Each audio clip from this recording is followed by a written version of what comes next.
entire video is based upon the facts that I have collected from the ultimate source, that is the internet. Suggestions are always welcomed. नमस्कार दोस्तों, अगर आपने मेरे channel को अभी तक सब्सक्राइब नहीं किया है तो सब्सक्राइब ज़रूर कीजिए और बेल आइकन को हिट कीजिए ताकि जब भी मैं वीडियो बनाऊं तो सबसे पहले आप तक पहुंच सके। तो आज का हमारा टॉपिक है इंटरनेट।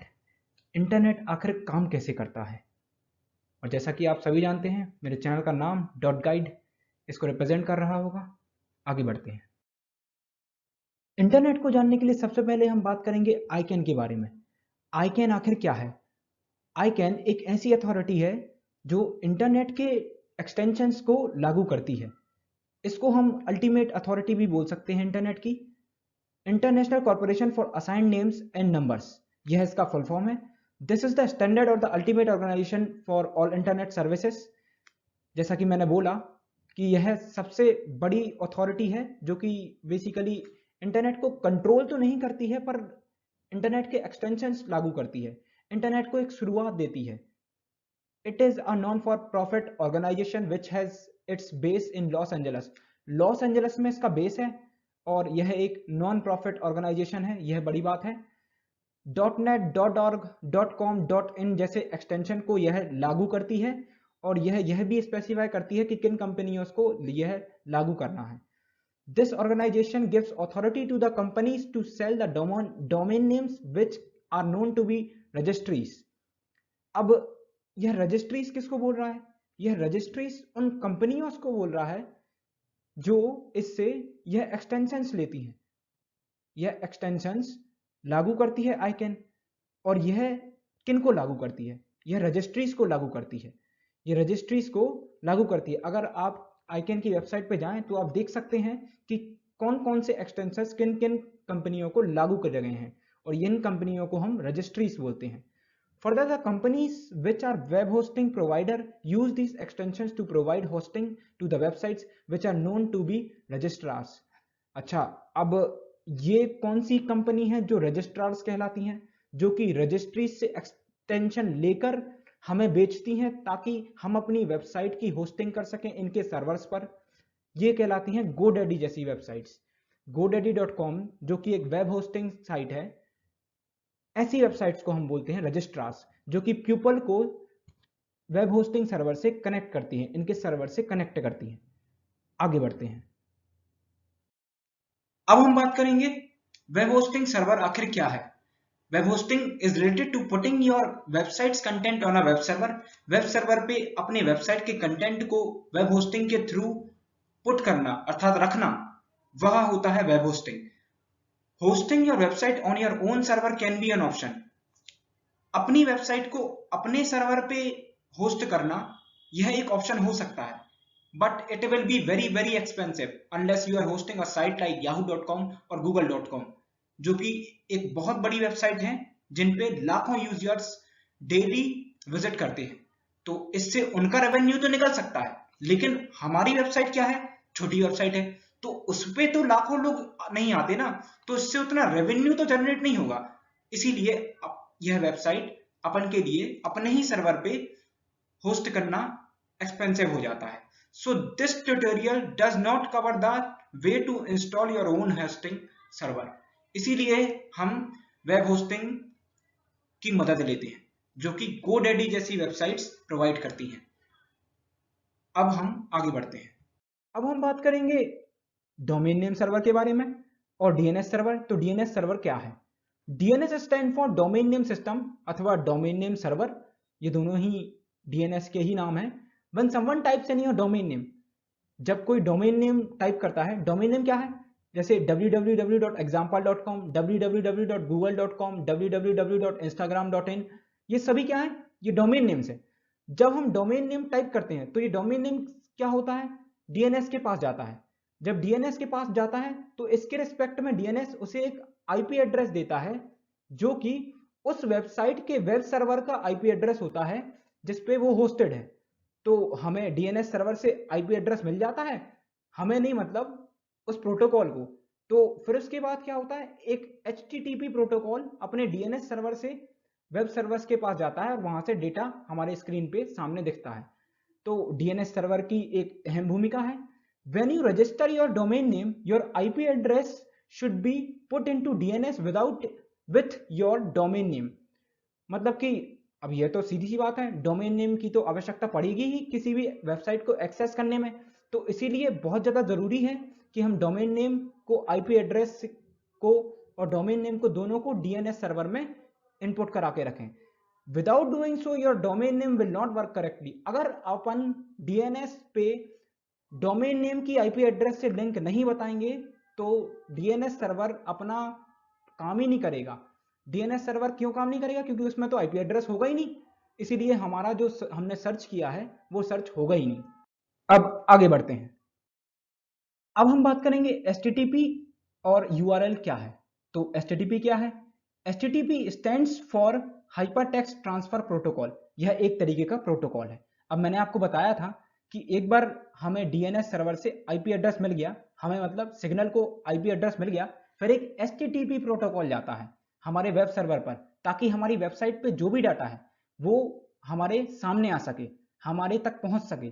तो इसको बोलते हैं HTTP protocol. This protocol is being used to transfer hypertext documents that make up the world wide web possible. समझ रहे हैं आप? यहाँ पे साफ साफ लिखा है to transfer the hypertext documents that make the world wide web possible. तो जो कुछ भी वेबसाइट पे हमारी होता है, जो डॉक्यूमेंट्स होते हैं, जो भी डेटा होता है, वह पूरा का पूरा हमारे पास आता है. किसकी थ्रू? HTTP कारण. अगर HTTP इंप्लीमेंट नहीं होगा तो सीधी सी बात है हमारे पास वेबसाइट नहीं खुलेगी. तो इसीलिए HTTP की भी अपनी महत्वता है. A standard web address such as HTTP www.yahoo.com is called a URL. तो URL बेसिकली क्या है? URL की भी यहाँ पे डेफिनेशन मिल गई हमें. URL की डेफिनेशन बेसिकली क्या है? HTTP प्लस डोमेन नेम, यह होता है URL. जो जब भी हमको सर्च करते हैं तो हमारे, अगर आप ऊपर देखेंगे तो ऊपर जो URL लिखा आता है उसी को हम URL बोलते हैं. जो कुछ भी मतलब लिखा आता है उसी को हम URL बोलते हैं. वह पूरा का पूरा, उसमें HTTP भी होता है और साथ में डोमेन नेम भी होता है और ये एक्सटेंशंस भी होते हैं और www भी लिखा रहता है और ऐसे स्लैश भी लगे रहते हैं और कोलोन भी लगे रहते हैं. तो इसे हम क्या बोलते हैं? URL. ये कुछ इस तरह का आपको देखने मिल जाएगा. ये देखिए, ये जैसे जैसे ये कंप्यूटर स्क्रीन है तो ये सबसे ऊपर ये जो रहता है ये ऐसा लिखा रहता है, तो इसको हम बोलते हैं URL. URL बेसिकली ये पूरा का पूरा स्टेटमेंट कंटेनिंग HTTP और www.yahoo.com. ये कब लिखा आता है?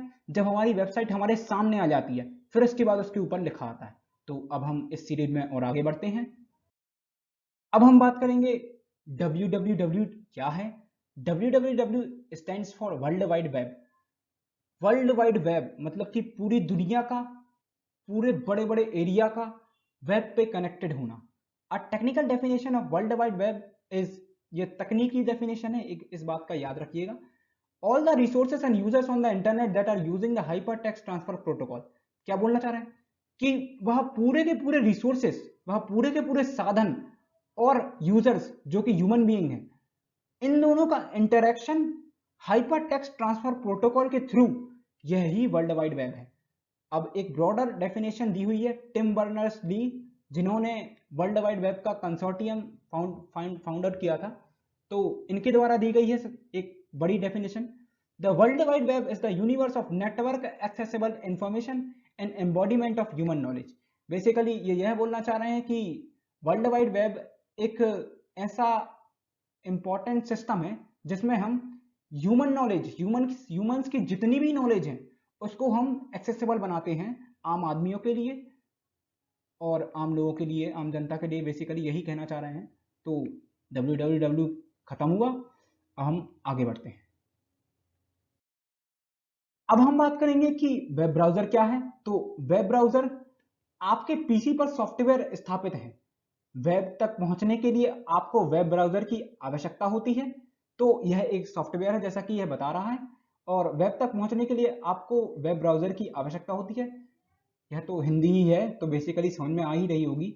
जैसे Netscape navigator, Microsoft internet explorer या मोज़िला फायरफॉक्स, यह सभी क्या है? यह सभी वेब ब्राउजर है. वैसे ही क्रोम भी एक वेब ब्राउजर है. हालांकि क्रोम अभी ट्रेंडिंग पे चल रहा है, यह एक बहुत ही इंपॉर्टेंट वेब ब्राउजर बन चुका है. तो लेकिन हम बाकी के वेब ब्राउजर को भी नेग्लेक्ट नहीं कर सकते. तो ये सभी वेब ब्राउजर्स होते हैं। वेब ब्राउजर्स हमें हमारे इंटरनेट के कनेक्शन के लिए सॉफ्टवेयर होते हैं जो कि हमें कनेक्ट करके रखते हैं। क्या है वेब सर्वर? वेब सर्वर क्या है, अब हम इसके बारे में देखेंगे। Every website sits on a computer known as web server. हर एक वेबसाइट, जैसा कि मैंने बताया था कि हर एक वेबसाइट एक वेब सर्वर पे सेट होती है, या तो वो कंप्यूटर पे सेट होगी या फिर वो कुछ बड़ी बड़ी ऑर्गेनाइजेशन जैसे कि अमेजॉन वेब सर्विसेज इन पे स्टोर होगी। तो ये क्या होते हैं? Web servers. आपका कंप्यूटर भी एक वेब सर्वर की तरह काम कर सकता है। This server is always connected to the internet. अब ऑलवेज की बात कर रही है तो यहाँ पे अमेजॉन वेब सर्विसेज जैसी सर्विसेज की बात कर रही है, क्योंकि इसीलिए तो लोग अमेजॉन वेब सर्विसेज में अपनी वेबसाइट्स को डालते हैं, क्योंकि क्या होता है, अमेजॉन वेब सर्विस एक ऐसी सर्विस प्रोवाइडर है जो 24 घंटे 24/7 वर्क करती है, जबकि हमारा पीसी एक सीमित समय तक काम कर सकता है, फिर उसके बाद हम उसे बंद करके रख देते हैं। तो इससे तो अपन के लिए घाटा है। हमारी वेबसाइट्स जो हमारे कंप्यूटर में है वह तो उतने टाइम के लिए बंद रहेंगी, इसीलिए लोग अमेजॉन वेब सर्विसेज की मदद लेते हैं। तो यह एक बहुत ही इंपॉर्टेंट पॉइंट था। This server is always connected to the internet. तो अमेजॉन वेब सर्विसेज जैसे सर्वर, बड़े बड़े सर्वर हैं अमेजॉन वेब सर्विसेज के, तो ये सभी हमेशा ही इंटरनेट से कनेक्टेड रहते हैं। Every web server connected to the internet is given a unique address made up of series of phone numbers between 0 से 2255। तो अब यह बात बहुत ही इंपॉर्टेंट मार्क करने वाली है। अब ये जो होता है, ये क्या होता है? यही आईपी एड्रेस कहलाता है। ठीक है। अब आईपी एड्रेस किस फॉर्म में रहता है? यह 4 डॉट के फॉर्म में रहेगा और हर एक की रेंज रहेगी, वो रहेगी 0 से 255 तक, 0 से 255 तक, 0 से 255 तक। यह 4 डॉट मतलब बीच 4 कॉलम के फॉर्म में होगा और डॉट डॉट डॉट 3 लगे रहेंगे, और हर एक डॉट के आगे पीछे 0 से लेकर 255 तक कोई भी नंबर हो सकता है। तो इस तरीके से हमारा आईपी एड्रेस बनता है किसी भी वेब सर्वर का।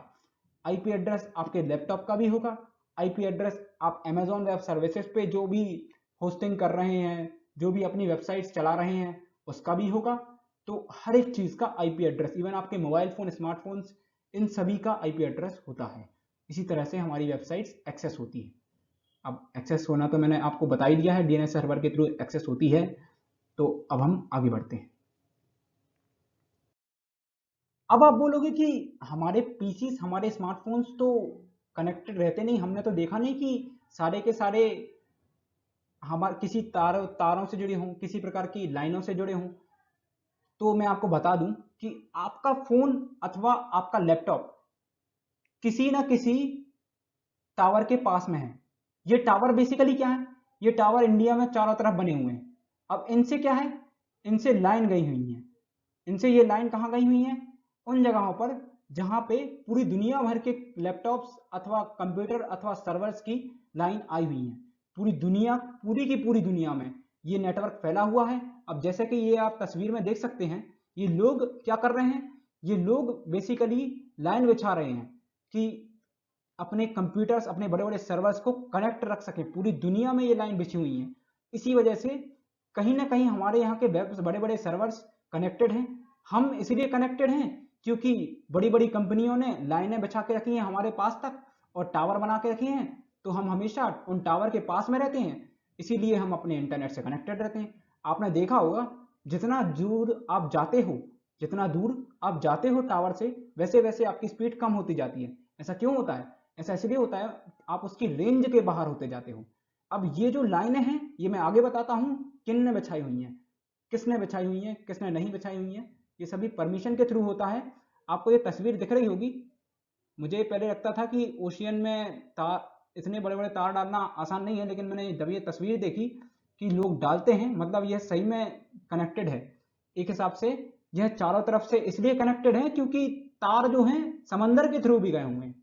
तो इसलिए यह मैंने बताना आपको जरूरी समझा। अब आगे बढ़ते हैं। अब हम बात करेंगे हाइपरलिंक और आईएसपी क्या है। तो हाइपरलिंक क्या है? अ हाइपरलिंक और simply a link is a selectable element in an electronic document. अब ये इलेक्ट्रॉनिक डॉक्यूमेंट क्या है? तो आप गौर से देखें, यह पूरा का पूरा एक इलेक्ट्रॉनिक डॉक्यूमेंट है। ठीक है। अब इसमें मैं सब जगह कर्सर ले जा रहा हूं, देखिए। तो कुछ भी जनरेट नहीं हो रहा। लेकिन जब मैं जैसे ही मैं इस पर कर्सर ले जाता हूँ, यह एक सिलेक्टेबल एलिमेंट है, इस पर कर्सर ले जाता हूँ तो ये क्या बताता है कि मेरी सी ड्राइव में यूजर्स फोल्डर के अंदर, एसपी फोल्डर के अंदर, वन ड्राइव फोल्डर के अंदर, डॉक्यूमेंट्स फोल्डर के अंदर while.exe नाम की फाइल है। तो ये क्या हो गया, यह एक रिसोर्स है जो कि इस सिलेक्टेबल एलिमेंट से लिंक्ड है। तो जब हम इस लिंक पर क्लिक करेंगे तो यह रिसोर्स आप एक्सेस कर सकते हैं। वैसे ही हम दुनिया के किसी भी पीसी अथवा लैपटॉप अथवा स्मार्टफोन से इस डॉक्यूमेंट के इस सिलेक्टेबल एलिमेंट को क्लिक करेंगे तो आप मेरे इस डॉक्यूमेंट while.exe नाम के फाइल को एक्सेस कर सकते हैं। तो यह काम होता है हाइपरलिंक का। अब यहाँ यह बताया गया है कि familiar hyperlinks include buttons, icons, image maps and clickable text links. तो आजकल जो हाइपरलिंक्स हैं वो बटन्स, आइकॉन्स, इमेजेस, मैप्स और क्लिकेबल टेक्स्ट के फॉर्म में भी आने लगी हैं। क्या है आईएसपी? अब इंटरनेट सर्विसेज प्रोवाइडर क्या है? तो आपने पिछली इमेज में देखा होगा, मैंने बताया था कि जो दुनिया भर के सर्वर्स की जो ओशियन के थ्रू लाइन और वायर्स आई हुई हैं वो मुंबई और चेन्नई वगैरह तक तो आ जाती हैं, लेकिन फिर मुंबई और चेन्नई से हमारे घर तक, घर के पास तक जहाँ पे टावर लगा हुआ होता है वहाँ तक पहुँचाना इन टेलीकॉम कंपनीज का काम होता है। एयरटेल, जियो, आइडिया, वोडाफोन, ये इंडिया के इंटरनेट सर्विस प्रोवाइडर हैं, ठीक है। तो ये क्या करते हैं, ये हमारे घर तक लाइन बिछाते हैं, हमारे घर के पास तक जहाँ पे टावर लग सके, और फिर टावर की रेंज में जब हम रहते हैं तो हम इंटरनेट इस्तेमाल कर पाते हैं। तो ये बेसिकली अभिन्न अंग है इंटरनेट सर्विसेज प्रोवाइड करने का। अब यहाँ पे क्या दिया है, they are companies that provide you with service according to internet connection in case of internet connection so that the internet can connect. Basically क्या बोलना चाह रहे हैं कि इंटरनेट को आपके घर के पास तक लाते हैं। अब आप जब रेंज में रहते हो तो ये आपको इंटरनेट से कनेक्ट भी करते हैं, यही बोलना चाह रहे हैं। अब आगे बढ़ते हैं। तो वेब कैसे काम करता है? अब पूरी की पूरी चीजें पढ़ने के बाद अब हम बता सकते हैं कि वेब कैसे काम करता है। वेब बेसिकली कैसे काम करता है? In short we have seen how web client server interaction happen. तो अभी तक तो हमें थोड़ा बहुत भनक तो लग चुकी है, अब हम इसको एक समराइज वे में बताते हैं। क्या होता है, सबसे पहले आप अपने सर्च इंजन पर क्या लिखते हो, डोमेन नेम लिखते हो, ठीक है। डोमेन नेम एक बार लिख दिया, डोमेन नेम कहाँ जाता है, डीएनएस सर्वर के पास। एक बार डीएनएस सर्वर तक डोमेन नेम पहुंच गया तो डीएनएस सर्वर क्या करेगा, डोमेन नेम से लिंक्ड आईपी एड्रेस को सर्च करेगा जो कि उसके सर्वर में पहले से ही स्टोर होगा। अब एक बार हमें आईपी एड्रेस मिल गया, आईपी एड्रेस क्या है, बेसिकली इंटरनेट प्रोटोकॉल एड्रेस। यह उस वेब सर्वर का एड्रेस होता है जिसपे हमारी वेबसाइट होस्टेड होती है। तो हमें एक बार आईपी एड्रेस मिल गया, अब क्या होगा, एक एचटीटीपी प्रोटोकॉल जाएगा। अब एचटीटीपी प्रोटोकॉल क्या करेगा, हमारी वेबसाइट पे जो भी डाटा है उस डाटा को हमारे स्क्रीन तक ले आएगा। ये सारी चीजें बहुत ही फास्ट होती हैं, बहुत ही ज़्यादा फास्ट होती हैं, लगभग लाइट की स्पीड से होती हैं। और यह इंटरनेट की स्पीड इस बात पर भी डिपेंड करती है कि आप कितनी रेंज के पास हैं, अर्थात आप टावर की रेंज के कितने पास हैं, इस पे डिपेंड करती हैं। तो धन्यवाद दोस्तों, यह इमेज है, ये कनेक्टिविटी दिखाई हुई है मैंने सारे के सारे पीसी की। लास्ट में यह इमेज मुझे सूटेबल लगी इसलिए मैंने दिखाई। तो धन्यवाद दोस्तों, अगली वीडियो में फिर मिलेंगे। आप इस वीडियो को लाइक कीजिए और साथ में मेरे चैनल को सब्सक्राइब कीजिए ताकि ऐसे ही वीडियोस आपको मिलते रहें। मैं साथ में 9th और 10th क्लास भी पढ़ाता हूँ, तो उनके वीडियोस भी आपको मिलते रहेंगे। तो आपके छोटे भाई बहन को भी यह शेयर कीजिए और लाइक और कमेंट ज़रूर मारिएगा ताकि मुझे पता चल सके कि मेरी वीडियो में कितनी ताकत है।